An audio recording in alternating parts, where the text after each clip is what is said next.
Hello friends, how are you doing? And in this video I will show you how you can fix SIM card contacts not showing problem in Realme 8i or 8i 5G. So before starting video, don't forget to subscribe and also press the bell icon for my latest videos.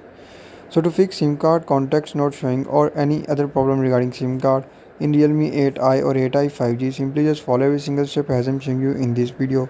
Also this will fix your problem.